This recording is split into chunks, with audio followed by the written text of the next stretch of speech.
Et nous continuons concernant le thème que j'ai ouvert la semaine dernière, qui parle de pas de généraux sans cicatrices, pour ceux qui veulent construire une destinée en Christ. Et j'ai commencé à enseigner sur le mystère du combat spirituel, que nous ne pouvons pas éviter en tant que membres de l'armée des derniers temps.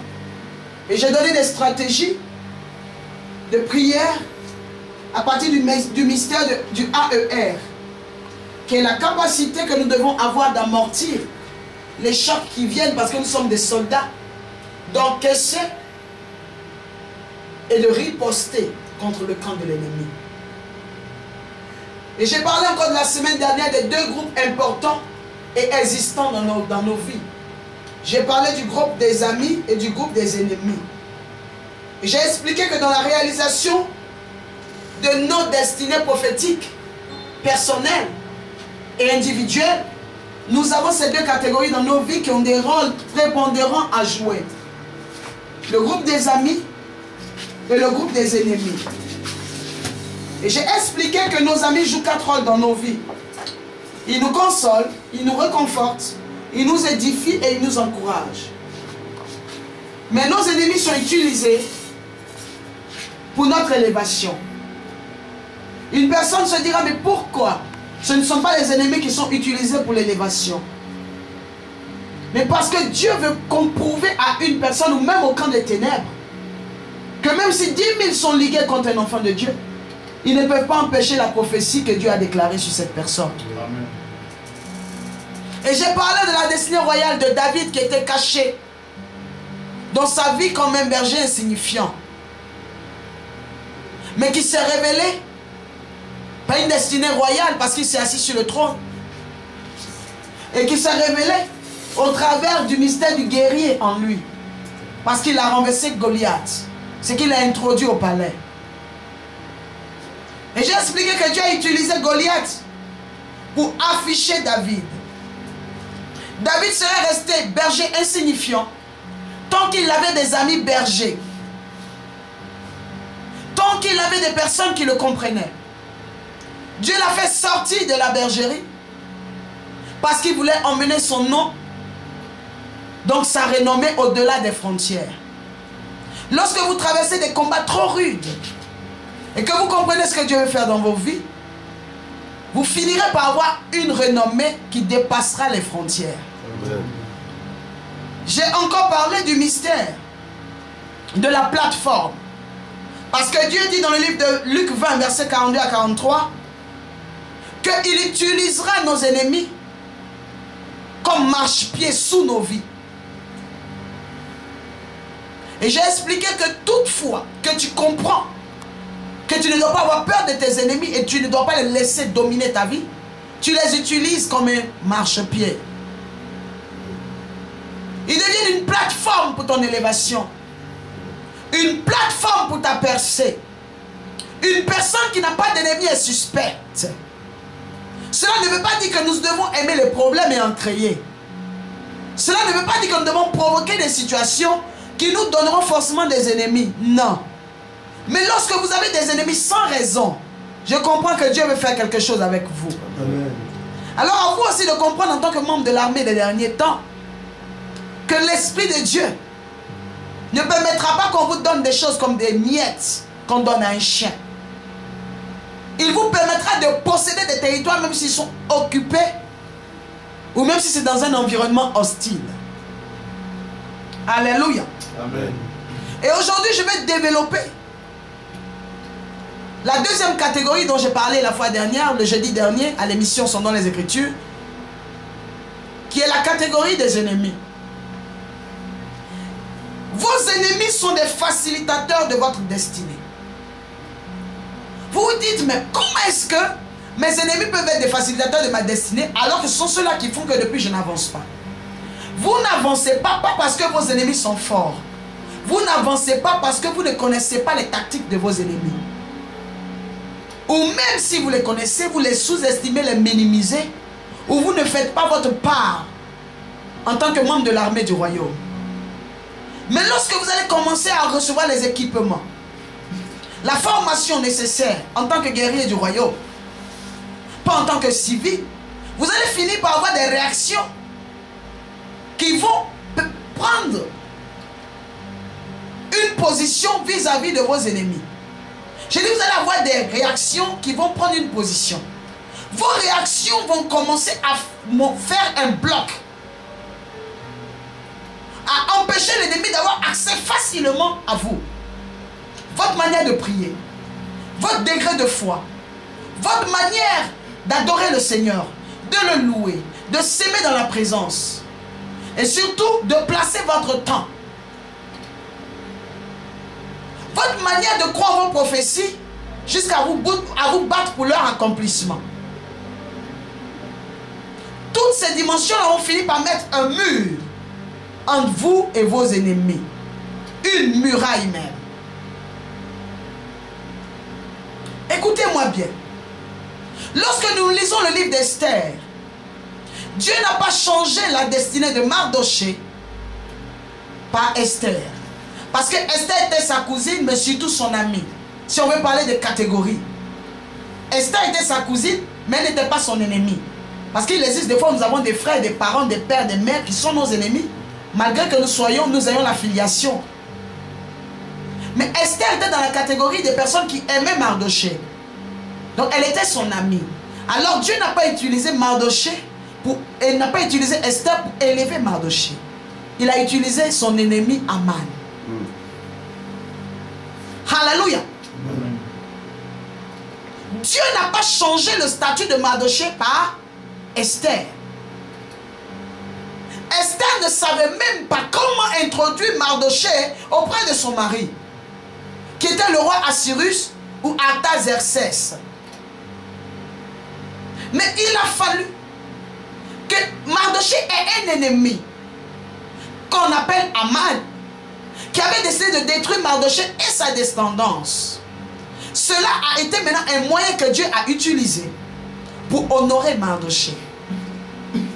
Parce que Aman voulait détruire Mardoché et il avait préparé un poteau afin qu'on pende Mardoché pour une raison ou pour une autre. Mardoché a fait du bien au roi sans le dire au roi. Il a sauvé la vie du roi alors qu'il y avait des proches du roi qui essayaient de faire un complot contre lui. Et cela avait été inscrit dans le livre des Annales et des Chroniques. Dieu a juste utilisé le livre des Annales et des Chroniques pour se souvenir, pour permettre au roi Assyrus de se souvenir de Mardoché. Mais concernant les conditions d'élévation de Mardoché, c'est Aman qui les a données. Parce que Dieu appela Aman et lui dit: qu'est-ce que je peux faire selon toi, mon conseiller, pour une personne que je veux élever? Mardoché n'était pas au courant. Aman non plus n'était pas au courant que c'était lui qui devait être élevé. Aman ne savait pas que c'était Mardoché qui devait être élevé. Et Mardoché ne savait pas qu'il allait être élevé. Mais Dieu savait ce qu'il faisait. Et Dieu utilise maintenant l'ennemi de Mardoché, pas son amie Esther qui était sa cousine ou sa nièce si vous voulez. Alors que Dieu aurait pu faire en sorte que le roi appelle Mardoché et qu'il appelle Esther pour lui demander, parce qu'elle était son épouse, qu'est-ce qu'elle lui conseillait s'il devait faire du bien à quelqu'un. Parce que les femmes sont des conseillères pour leur époux, qu'ils soient au sommet ou de la plus basse catégorie. Mais Dieu n'a pas permis que ce soit Esther qui donne les conseils au roi, parce que ça allait être normal. Elle allait dire ce que Aman va dire plus tard, mais on aurait trouvé cela normal. Alors que Dieu veut utiliser tes ennemis de manière à ce qu'on voit ton élévation anormale. Lorsque tes ennemis t'attaquent, te combattent, Dieu ne permettra pas que ce soit des personnes qu'on trouve normales, qui soient des canaux de ton élévation. Il peut même utiliser tes ennemis. Nous avons vu Paul et Silas dans la prison. Et nous avons vu des choses se passer. C'est le centenier qui gardait la prison, qui les a bénis, qui les a emmenés chez lui à la maison. Je dis à une personne que tes ennemis ce mois d'août, ne sauront pas comment est-ce qu'ils se retrouveront sous tes pieds. Amen. Aman, pensant qu'il allait être celui qui allait être élevé, étant ennemi du peuple juif, a commencé à citer ce qu'il voulait. Il a dit au roi, si tu veux élever quelqu'un, entre-temps il se disait à l'intérieur de lui, ça ne peut être que moi, que le roi va élever. Alors il a dit ce qu'il voulait qu'on lui fasse. Malgré le temps qu'il avait passé dans le royaume, il aspirait encore à des choses. Il avait déjà reçu beaucoup de nominations et de bénédictions. Mais c'était ce à quoi il n'avait pas encore eu accès, qu'il était en train de présenter maintenant au roi. Et il a dit au roi, je veux qu'on prenne le cheval du roi, le cheval blanc, et qu'on monte la personne qui doit être élevée sur ce cheval. Et qu'une personnalité et une autorité le prennent et fassent le tour de toute la ville avec. Donc sur le cheval. Le roi maintenant reçoit un message de Dieu sans savoir qu'il est de Dieu. Et il confirme au roi que c'est vraiment ce qu'il faut faire. Mais que cela va être fait par Aman, l'ennemi de Mardochée. Parce que Dieu voulait élever Mardochée. Pour dire à une personne ce soir que peut-être que tes ennemis ont dévancé, ont même commencé avant toi, ont le monopole aujourd'hui, peuvent décider de quelque chose afin que ta vie s'arrête. Mais ta vie n'est pas entre les mains de tes ennemis. Ton souffle de vie est entre les mains du roi des rois. Mardochée avait son souffle de vie et son élévation entre les mains de Dieu. Aman pensait qu'il pouvait gérer la vie de Mardochée, qu'il contrôlait la destinée de Mardochée. Mais Dieu lui a prouvé à lui-même, en le prenant comme cobaye, il lui a prouvé qu'il ne maîtrisait rien de la destinée d'un être humain.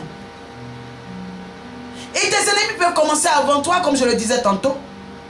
Mais je te dis que lorsque Dieu décidera de t'élever, si tu es vraiment fidèle à l'Éternel, il te fera sauter les étages. Il te fera sauter le niveau normal. Et il t'introduira où ceux-mêmes qui te combattent rêvent d'arriver. Que quelqu'un reçoive cela ce soir. Amen. Aman rêvait de monter sur le cheval blanc du roi.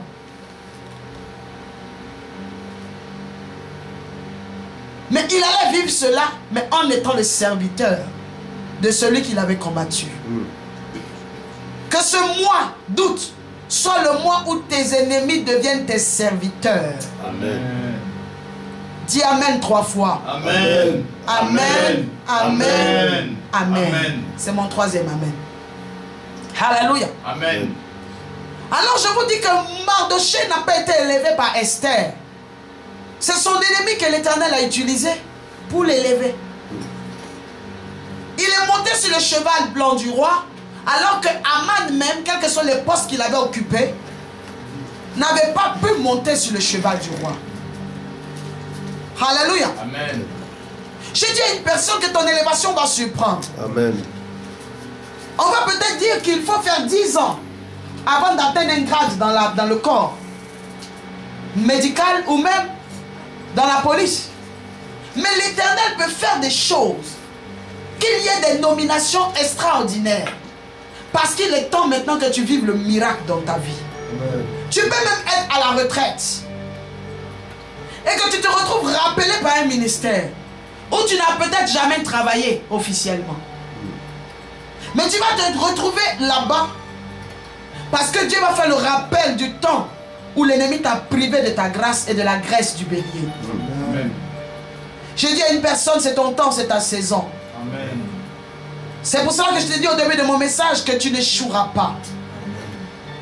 Parce que c'est ta saison. Alléluia. Amen. Alléluia. Amen.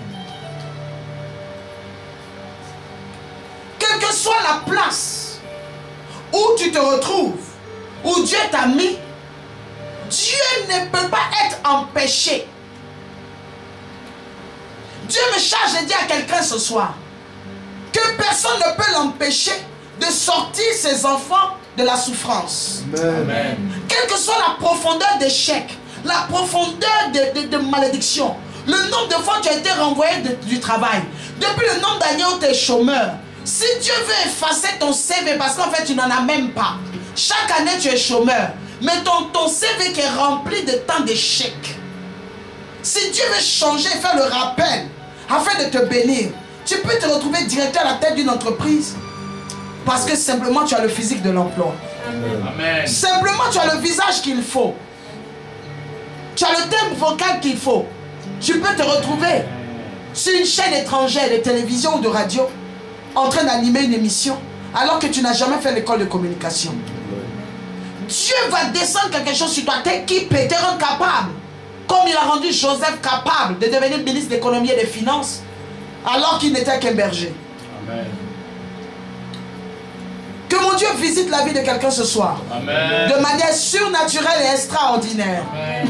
Quelqu'un répète après moi, je suis visité. Je suis visité De manière surnaturelle et extraordinaire. Dieu sait où vous trouvez.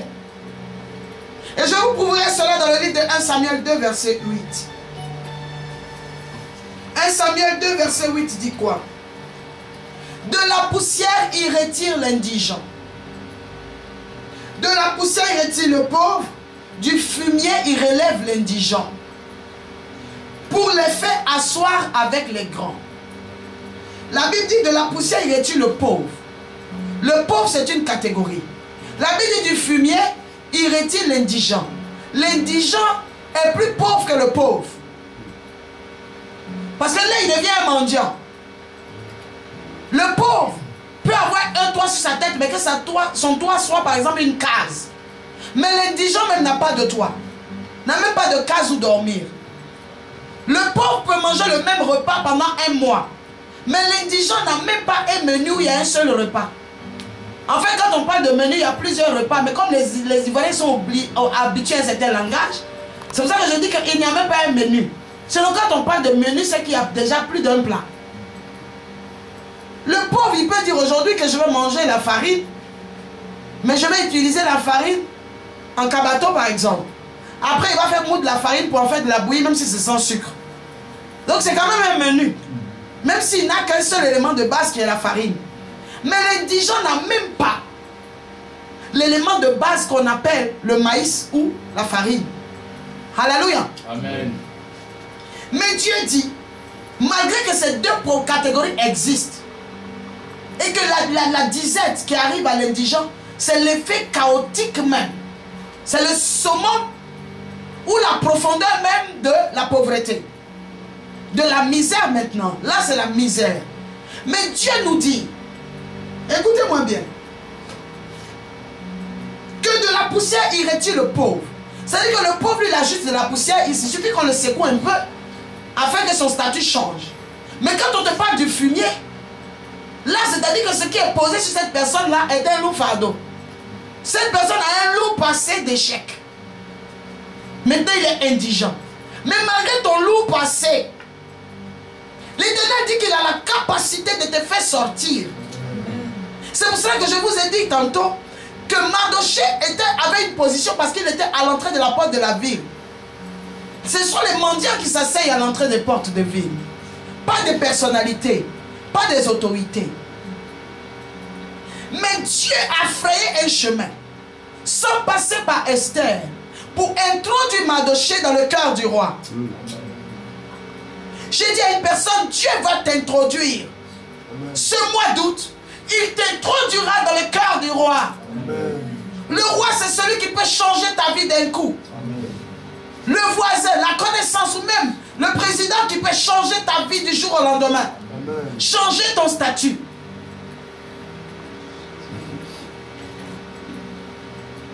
La Bible dit qu'il prend le pauvre. Il le retire. L'indigent, il le relève.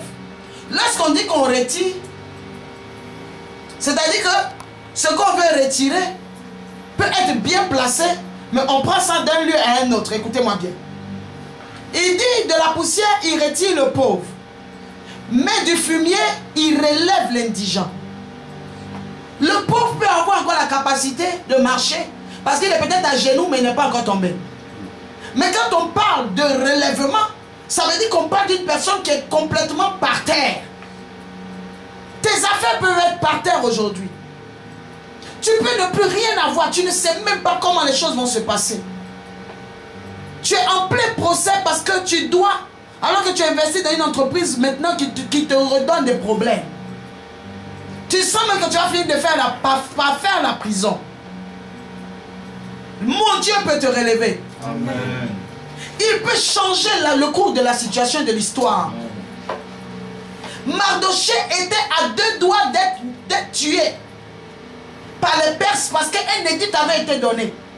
Mais c'est pendant que l'édit avait été donné qu'il a été élevé. Amen. La loi même de la mort était sur sa vie. Tu peux vivre aujourd'hui et dormir, voir l'esprit de mort. Partout où te passe l'esprit de mort. Tu sens la mort. Tu sens le combat. Tu sens que ça ne va pas dans ta vie. Tu dors, tu vois les combats où on te poursuit, on veut te tuer. Mais si tu comprends ce que j'enseigne ce soir, tu peux vivre là l'élévation et la promotion. Amen. C'est pendant qu'il y avait l'édit de mort qui planait sur les Juifs que Mardochée a été élevé. Il a été retiré du fumier. Et Dieu l'a souverainement élevé. Parce qu'il s'est retrouvé au niveau des sommités. C'est pendant que Joseph avait perdu la faveur de Potiphar et qu'il était maintenant en prison où sa destinée n'était plus claire du tout. Il n'y avait plus de possibilité de destinée encore qui pouvait s'accomplir. C'est de là-bas, du fumier. Parce que même étant chez Potiphar, on pouvait dire qu'il était pauvre. Mais maintenant, se retrouvant en prison, là, il était devenu indigent. Mais c'est de son état d'indigent que Dieu l'a positionné en tant que premier ministre. Alors que la logique voudrait qu'il soit en prison, que Potiphar le sorte de la prison, que Potiphar le renouvelle et maintenant l'introduise auprès du roi. Mais c'est l'effet contraire qui s'est manifesté. Il était d'abord dans la mini-gloire, dans la main de Potiphar. Il tombe, maintenant il se retrouve en prison. C'était pour la puissante gloire. Amen. Je dis à une personne, crois encore que quelque chose peut se passer. Amen. De la poussière, je retire le pauvre. Du fumier, le fumier sent mauvais. Le fumier est l'instrument qui est utilisé pour faire pousser les plantes. Ça peut être composé de sel, de détritus, de débris d'animaux. Lorsqu'on dit que quelqu'un est dans le fumier, ça veut dire qu'il sent mauvais. C'est-à-dire qu'elle sent même mauvais parce que c'est une personne. Personne ne veut s'approcher. Aujourd'hui, personne ne veut s'approcher de toi. Peut-être que physiquement tu te laves, mais spirituellement tu sens mauvais. Mais mon Dieu dit qu'il a la capacité, malgré le fait qu'on t'ait mis du fumier sur le corps, le fumier dans la bouche, et partout où tu vas déposer tes dossiers, on ne te prend pas. On t'a mis le fumier sur le doigt. Ce qui fait qu'on ne peut pas te porter d'alliance. Les hommes ne savent pas pourquoi est-ce qu'ils vont t'épouser. Les femmes que tu aimes, toi homme, ne t'aiment pas. Elles t'escroquent, elles abusent de toi, elles te font du mal, elles te trompent. Parce qu'il y a du fumier sur toi. Où les autres réussissent, les gens réussissent. Tes contemporains, tes collègues, tes promotionnaires d'école, de lycée, d'université. Toi, tu as un échec lamentable. Parce qu'il y a le fumier. Tu as une mauvaise odeur spirituelle. L'Esprit dit, j'ai la capacité de relever. Amen. De sortir cette personne de son état chaotique.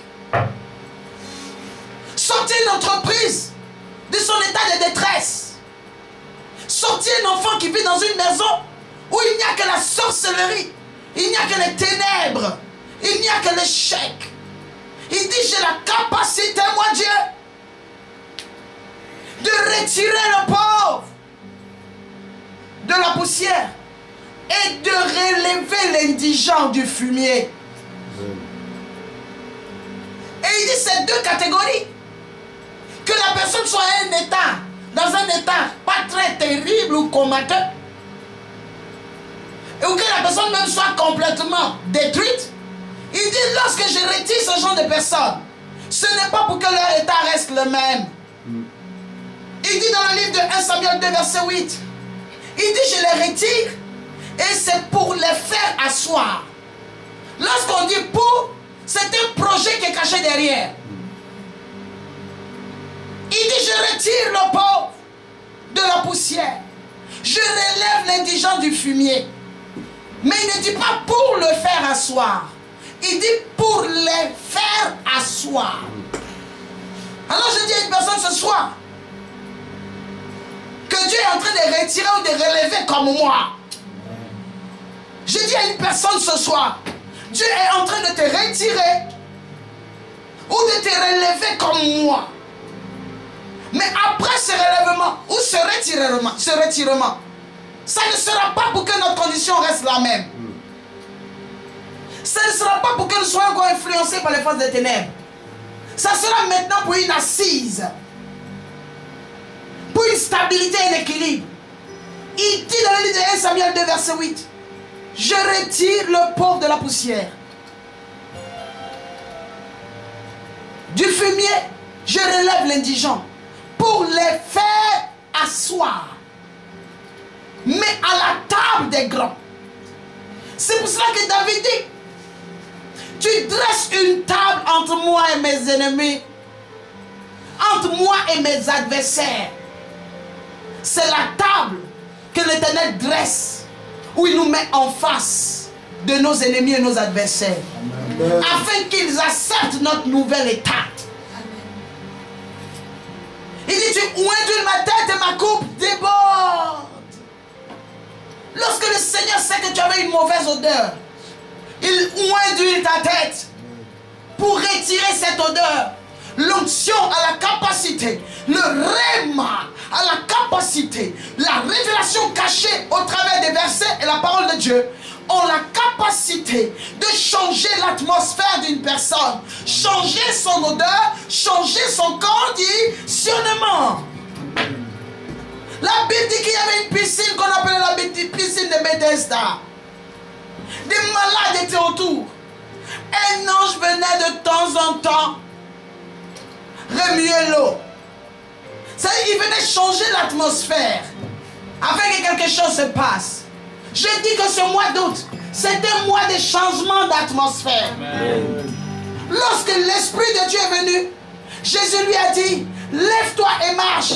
C'est-à-dire maintenant, c'est un autre changement, c'est une autre dimension. Tu n'auras pas besoin de tomber dans la piscine de Bethesda. Tu ne seras pas géré par l'humeur d'un homme. Nous pouvons changer notre atmosphère. Jésus est venu, il a changé l'atmosphère de la vie de cet homme. C'était l'atmosphère de l'eau qui bougeait de temps en temps. Dieu ne veut plus que les choses bougent de temps en temps dans la vie d'une personne. Ce mois de doute, il ne veut pas que ça bouge de temps en temps. Il veut que ça bouge en permanence. Il n'a pas dit à cet homme, marche pour un temps. Il n'a pas dit à cet homme, lève-toi pour un temps. Il a dit, lève-toi et marche sans condition. Je oinduis ta tête et ta coupe déborde. L'onction de Dieu peut changer l'odeur de fumier que tu as sur toi. Tes ennemis ont mis le fumier sur toi. Tu peux, tu sens mauvais. Mais l'odeur qui vient du royaume, l'odeur qui vient du trône, c'est l'odeur du roi des rois. Amen. Son sacrifice a été un sacrifice où il nous a donné sa bonne odeur pour récupérer notre mauvaise odeur. C'est pour cela que la sœur de Lazare a cassé le vase d'albâtre à ses pieds pour l'embaumer, parce qu'il avait un corps de qualité, un corps de grand prix. Lorsque Marie de Magdala est venue avec les aromates ordinaires, elle n'a pas pu poser cela sur lui, parce que l'atmosphère avait déjà changé. Depuis le temps où la sœur de Lazare avait cassé le vase d'albâtre et avait répandu son parfum, j'ai dit à une personne, l'atmosphère a changé, l'atmosphère est en train de changer. Ce mois d'août, ton atmosphère est en train de changer. Je t'introduis dans l'atmosphère du travail, je t'introduis dans l'atmosphère de la promotion, je t'introduis dans l'atmosphère des voyages, je t'introduis dans l'atmosphère de la foi en Christ, je t'introduis dans l'atmosphère des miracles, Je t'introduis dans l'atmosphère de prodige. Je t'introduis dans l'atmosphère de la guérison. Je t'introduis dans l'atmosphère de gloire. L'atmosphère est en train de changer. Ce mois d'août, changement atmosphérique. S'il y avait la sécheresse dans ta vie, il commencera à pleuvoir. Amen. Si tu avais besoin de la chaleur viendra vers toi. Je retire l'indigent du fumier. Il dit, je le fais asseoir avec les grands. Et il leur donne en partage un trône de gloire. L'ennemi ne veut pas partager le trône de gloire avec nous. C'est pour cela qu'ils ont bloqué les bénédictions. Ils ont bloqué le projet. Ils ont bloqué l'élévation. Ils ont bloqué la prospérité. Ils ont bloqué la renommée. La bonne renommée. Parce qu'ils ne veulent pas partager le trône de gloire avec nous. Mais l'Éternel nous dit qu'ils peuvent garder leur trône. Amen. Nous partageons le trône de gloire avec le roi des rois. Amen. Parce que j'ai lu, il a dit, je l'ai fait asseoir à la table des grands. Mais ensuite, on parle maintenant de il sans S. Il leur donne en partage un trône de gloire.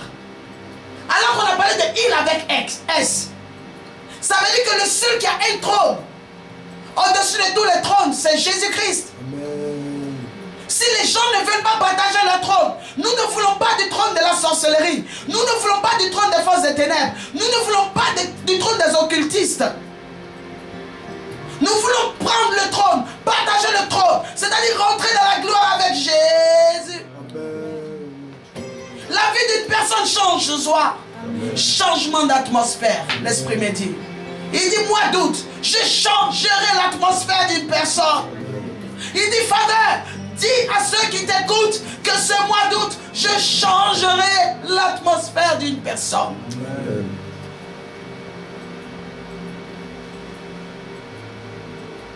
Et la Bible continue pour dire, toujours dans le livre de 1 Samuel 2, verset 8, car à l'Éternel sont les colonnes de la terre.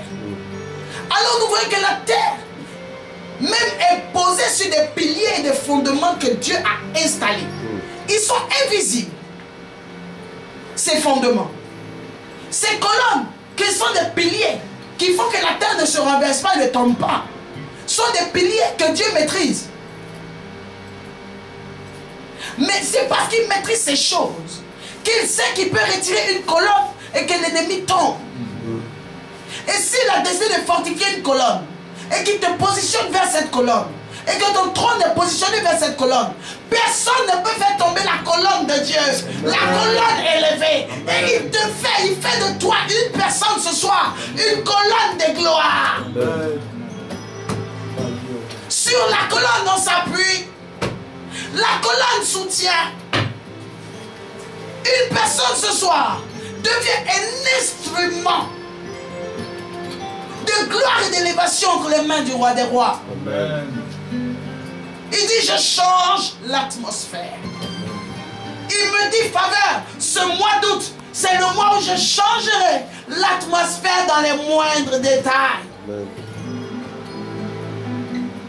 Car à l'Éternel sont les colonnes de la terre, et c'est sur elles qu'il a posé le monde. Si Dieu fait de toi une colonne, il posera le monde sur toi. Amen. Bientôt les gens qui t'insultent, qui te combattent, qui te fuient, finiront par venir s'adosser sur toi. Reçois cette parole ce soir, parce qu'elle verra le jour dans ta vie grâce au changement d'atmosphère. Amen. Que toute la gloire revienne au roi des rois. Amen. Alors je veux dire que quel que soit le lieu où vous êtes positionné, Dieu sait où vous êtes. Et s'il veut vous retirer pour revenir à mon texte de base, pour vous élever, il vous retirera pour vous élever. Mardochée était à l'entrée de la porte comme un mendiant. Il n'avait pas de possibilité d'accès à l'intérieur. Il était à l'extérieur de la cour royale. Mais il a été appelé par une stratégie divine. L'Éternel l'a retiré par la capacité qu'il lui a donnée de sauver le roi alors que le roi avait la DST sous son autorité. Il n'a pas pu empêcher le complot qui était réservé au roi. Parce que le complot était réservé même par sa garde rapprochée. Mais l'Éternel a trouvé une issue pour le faire entrer dans le palais. Je dis à une personne qui est devant le palais, continue de faire les bonnes choses. Fais de bons placements. Ne sois pas aigri, orgueilleux ou envieux. Continue de faire des choses pour faire du bien. Tu ne sais pas laquelle de tes semences produira. Amen. Alléluia. Amen. Je vais dire encore à une autre personne. Si Dieu veut vous élever alors, que vous n'avez pas d'ennemi, vous n'avez aucun ennemi, il transformera au moins un de vos amis en ennemi.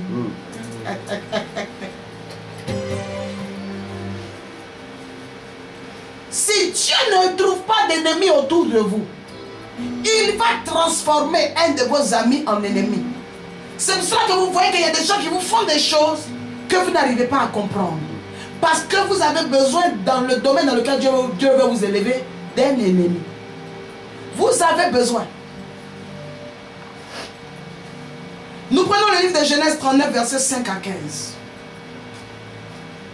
Genèse 39, versets 5 à 15.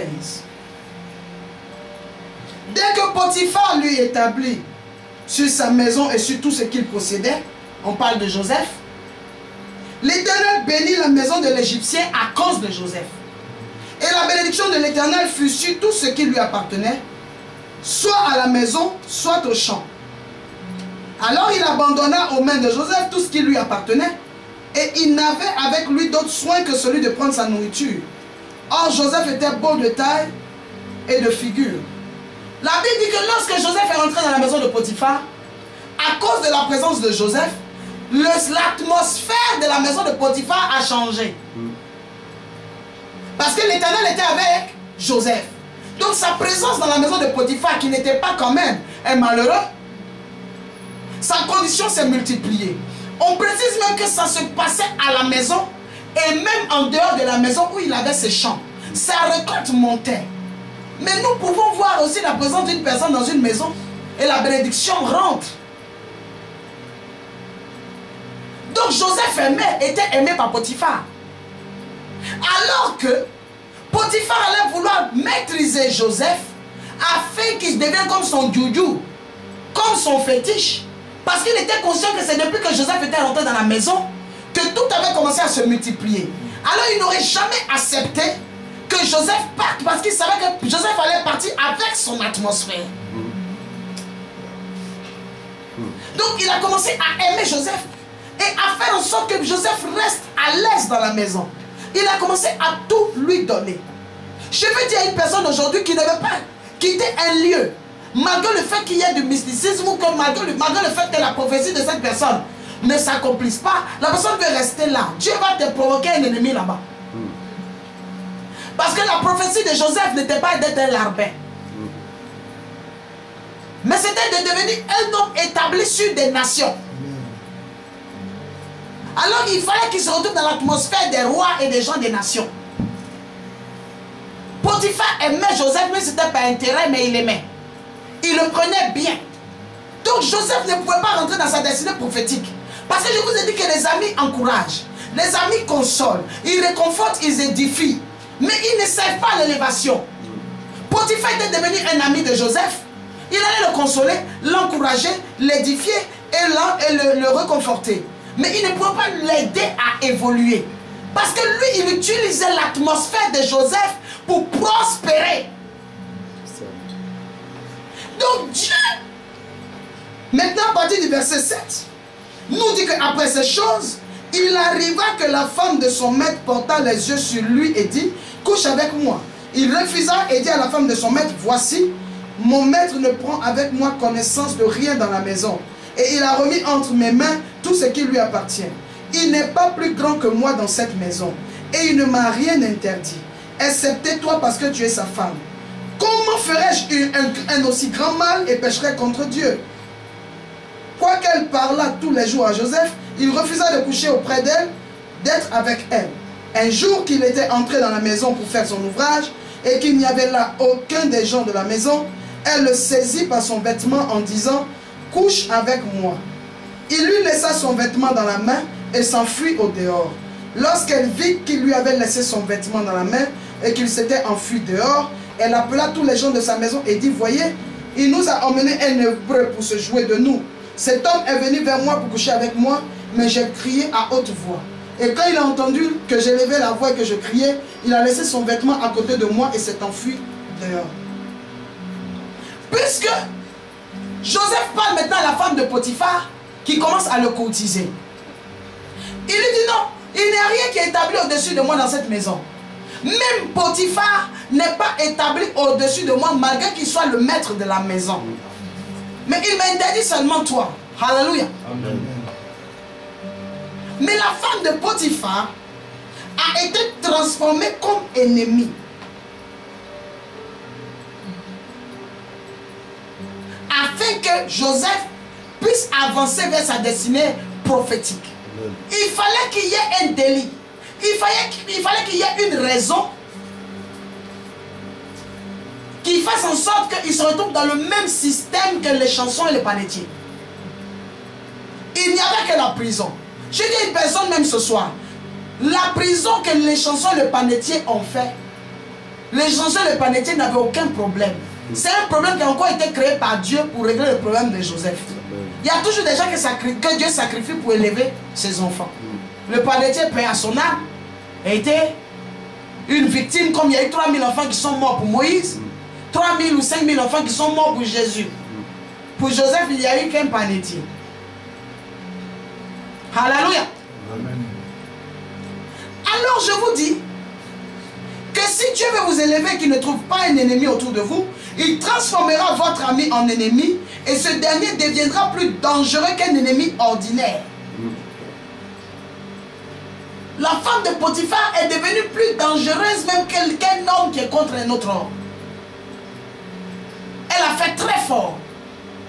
C'est pour cela que je vous ai dit qu'en tant que soldat de l'armée des derniers temps, qui devait être élevé par Dieu, vous devez vous préparer à ce que des ennemis, des amis deviennent vos ennemis. C'est pour ça que je vous ai introduit dans le AER. Il faut que vous puissiez amortir, que vous puissiez encaisser et riposter quand il faut. Si vous n'êtes pas prêt à encaisser et amortir en tant que membre de l'armée, il y a des balles qui vont venir que vous n'avez, parce que vous n'avez pas eu le réflexe de bouger à temps. Alléluia. Amen. Comment comprendre qu'une femme à qui Joseph n'a rien fait devienne un ennemi aussi dangereux et féroce comme un animal? Jusqu'à mentir. Elle pouvait faire en sorte qu'il fasse une gaffe qu'on le renvoie. Mais elle a menti, c'est-à-dire qu'elle était devenue dangereuse. Alléluia. Amen. Mais il y a une révélation prophétique que la femme de Potiphar n'avait pas. Elle ne savait pas qu'elle était un pieu utilisé par Dieu. Si le diable savait que crucifier Jésus allait me sauver, toi et moi, nous sauver, toi et moi, il n'aurait même pas permis que son pied heurte une pierre. Il allait le garder comme ça afin qu'il ne se blesse point. Même pas avec une lame. Ni un couteau. Alléluia. Amen. La femme de Potiphar n'avait pas la révélation. Et nos ennemis n'ont pas la révélation que Dieu les utilise comme marche-pied pour nous élever. Madame Potiphar ne savait pas qu'en tant qu'ennemi, Dieu allait l'utiliser pour élever Joseph. Et tes ennemis, tes contemporains, tes ennemis d'aujourd'hui, les nouveaux modèles d'ennemis que tu as là, ils ne savent pas ce que je suis en train de te dire. Ils ne savent pas que l'Éternel va les utiliser pour ton élévation. Amen. Quelqu'un dit c'est mon message. C'est mon message.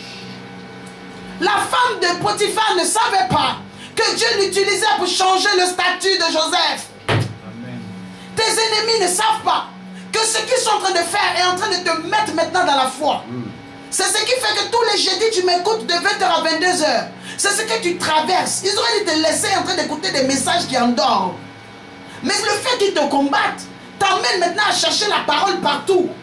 à chercher le réconfort dans la main de Dieu. Alors que moi, m'écoutant, tu reçois en même temps la délivrance. Tu reçois l'équipement, tu reçois la restauration. Ici, il savait que te combattre à tout moment t'emmènerait à rencontrer le radio élite et à écouter la prophétesse. Il n'aurait pas permis ces choses. Alléluia. Amen. La femme de Potiphar, si elle avait su qu'en prenant le vêtement de Joseph, en montant sur lui, un jour il serait le patron de son mari, elle n'aurait pas fait ça. Jamais. Alors que Dieu voulait que Joseph devienne le patron de son mari. Et elle a été un bon pion, un instrument utilisé par Dieu. Heureusement que Joseph connaissait sa prophétie. Il connaissait sa destinée. Alors il ne pouvait pas échouer. Amen. Elle ne pouvait pas imaginer que ce qu'elle était en train de faire était un marchepied pour élever Joseph. Amen. Parce que son mari finirait par être sous l'autorité. J'ai dit sous l'autorité de Joseph.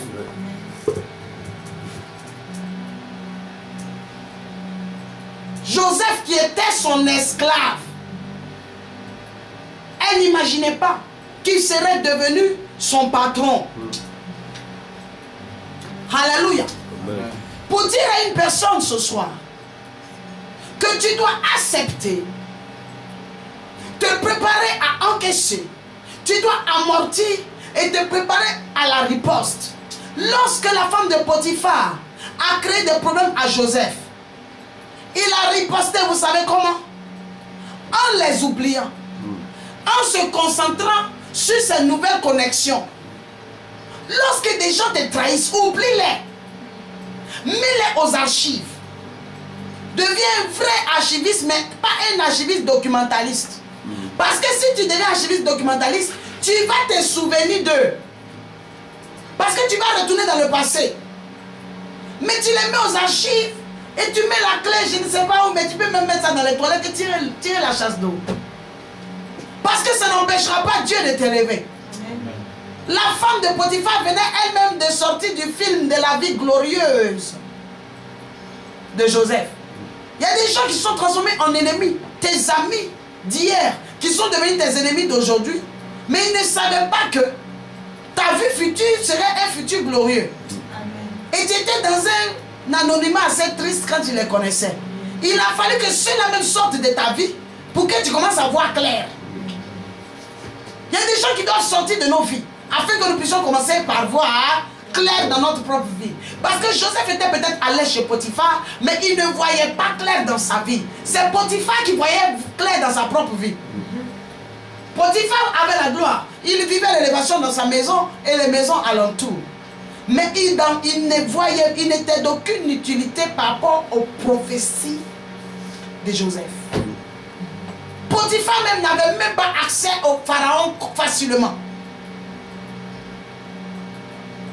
C'était un nommé comme ça. Une nomination assez ordinaire. J'ai dit à une personne, Dieu veut nous élever. Amen. Arrêtons les pleurs inutiles. Dieu veut nous élever. Et nous comprenons que nos ennemis passés, nous les connaissons. Mais les ennemis d'aujourd'hui qui vont faire que tu ne seras pas loin de la gloire, ça sera tes proches qui vont t'abandonner. Des fois même parce qu'ils ne pensent pas que quelque chose de bon peut sortir de toi. Mais je te dis qu'il n'y a pas de généraux sans sacrifice pour des personnes qui ont une destinée en Christ. L'Esprit de Dieu est avec toi ce soir. Et c'est sur ces paroles que je vais m'arrêter en te disant que les cicatrices que tu as sur ton corps aujourd'hui sont devenues cicatrices parce que tu es en train de guérir. Amen. Tant que ta plaie ne devient pas cicatrice, elle te fera toujours mal. Mais lorsque la plaie devient cicatrice, c'est qu'elle est guérie. Et maintenant, la personne qui a la cicatrice peut affermir, peut soutenir, peut aider les personnes qui commencent à avoir des plaies. Je n'ai pas dit qu'il n'y a pas de généraux sans plaie. Il n'y a pas de soldats sans plaie, mais il n'y a pas de généraux sans cicatrice. Les soldats peuvent avoir des plaies. C'est quand les plaies vont commencer à guérir qu'ils deviendront généreux. Quand des choses passées ne vont plus leur faire mal. Quand tu vas arriver à un stade où tu vas tout minimiser, tu deviens général dans le mariage. Tu deviens général dans les affaires. Général dans les activités. Lorsque tu commences une petite entreprise, tu as peur, tu pleures pour tout. 500 000 tu pleures, 300 000 tu pleures. Mais il y a des personnes qui ont des entreprises de milliards et des milliards. Lorsqu'on dit que la bourse a des problèmes, ces personnes doivent être dans le coma alors. Mais comme ils sont devenus généraux en affaires, généraux, experts en business, ils connaissent les stratégies parce que leurs plaies sont guéries et ils sont devenus forts.